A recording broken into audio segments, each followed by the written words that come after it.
मध्य प्रदेश में साल 2026 की तबादला नीति को जल्द ही कैबिनेट की मंजूरी मिलने की संभावना है।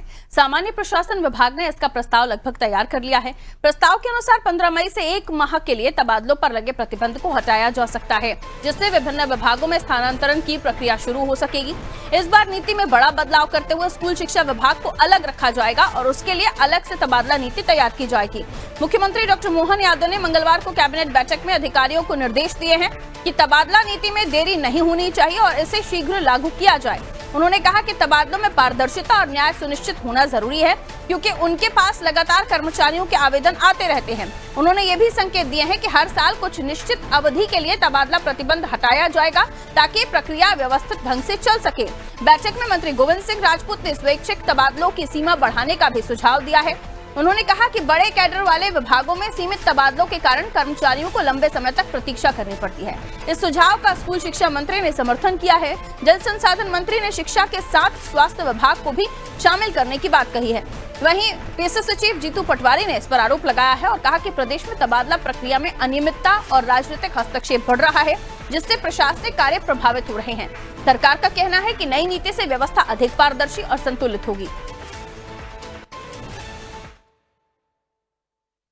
ऐसा है कि मुख्यमंत्री जी फिर से समीक्षा कर रहे हैं विभागों की।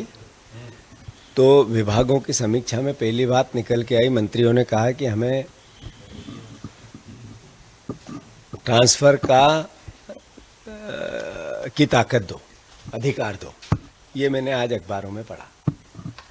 पिछले 2 साल में, 2.5 साल में लगभग 4000 से ऊपर ट्रांसफ़र आईएएस, आईपीएस और फर्स्ट क्लास की जो पोस्टें होती है इनके हुए हैं। 3 से 4000। एक ही अधिकारी को 6 बार बदला गया है। इसका मतलब है कि जो ट्रांसफ़र उद्योग है वो इतना अद्भुत और अकल्पनीय है, 5वीं मंजिल का, उसी का असर जनता तक करप्शन अद्भुत और अकल्पनीय हो गया है। पैसा दे के पोस्टिंग होती है, पैसा लेके पोस्टिंग होती है, तो ट्रांसफ़र की भावना का असर नीचे तक जाता है। जो पुलिस वाले सोना चोरी करने लग गए, हवाला का पैसा खाने लग गए, अलग अलग जिलों में 3-3 महीने में आईएएस और आईपीएस की पोस्टिंग बदलाव होने लगे। इस तरह की अराजकता कोई भी प्रदेश को समृद्ध नहीं बना सकती।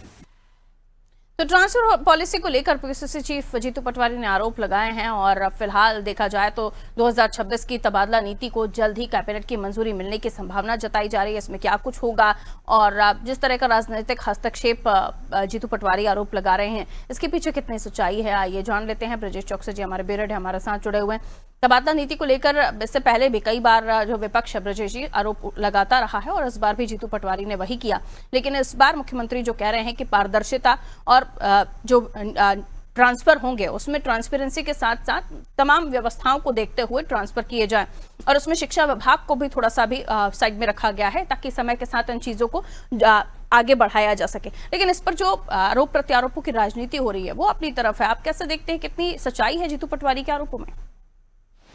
निश्चित तौर पर पारो हर साल तबादले होते हैं और हर साल सियासत होती है। आप देखिए जब कमलनाथ की सरकार थी तो किस तरह से तबादले एक के बाद एक तबादले हुए, बड़ी संख्या में, तब सर्वाधिक तबादले हुए थे। और यही बीजेपी जब विपक्ष में थी उन्होंने कहा था किस तरह से तबादला उद्योग चल रहा है, एक अधिकारी का 3-3, 4-4 बार में तबादला कर दिया गया। तो ये आरोप एक समय बीजेपी लगाती थी, वही आरोप आज हम देख रहे हैं कि कांग्रेस विपक्ष में है तो वो बीजेपी पर दोहरा रही है। वही सेम आरोप लगा रही है कि लगातार एक व्यक्ति के 2 साल में 6 बार तबादले हुए।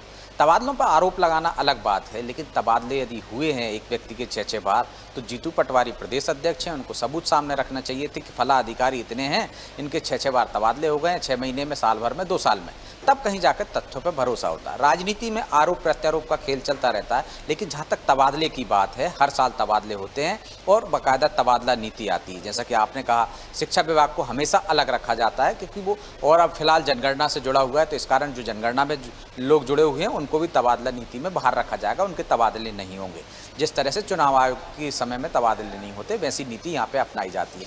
रही बात तबादला, तो तबादला नीति में स्पष्ट रहता है कि 50-50% का अनुमान, मतलब 50% लोगों को प्रशासनिक आधार पर आप तबादले कर सकते हैं और बाकी स्वेच्छा के आधार पर तबादला करते हैं। कुछ लोगों के परिवार के कारण होता है, किसी के माता पिता के पास रहना है, इस वजह से लोग स्वैच्छिक आवेदन देते हैं और तबादला नीति में बाकायदा उसका प्रावधान है, उनकी स्वेच्छा पे उनको तबादले कर दिए जाते हैं, इधर से उधर जाते हैं। कोई व्यक्ति रायसेन का है, वो सीहोर में जाना चाहता है, सीहोर का व्यक्ति रायसेन में जाना चाहता है, तो उनको तबादला कर देते हैं। घर के नज़दीक रहता है, किसी के बुजुर्ग माता पिता हैं, घर में अकेला कमाने वाला है, परिवार से दूर रह रहा है, वो तमाम परिस्थिति रहती हैं। और साथ साथ में तबादला नीति में इसका भी उल्लेख रहता है कि यदि किसी की शादी हो जाती है तो पति पत्नी को एक ही ज़िले में आपको तबादला करना पड़ता था। या तो पति आवेदन दे, उसको उस ज़िले में कर दिया जाता है, या महिला आवेदन दे तो उसको वहाँ पर तबादला कर दिया जाता है। तो ये तबादला नीति के प्रावधान है, उसके तहत बहुत सारे लोगों की शादियाँ भी होती हैं, कुछ लोगों की पारिवारिक दिक्कतें आती हैं, तो लोग स्वेच्छा से तबादला कराना चाहते हैं। इसलिए हर साल तबादला नीति लाई जाती है और जून में तबादले होते हैं, शिक्षा विभाग को अलग रखा जाता है।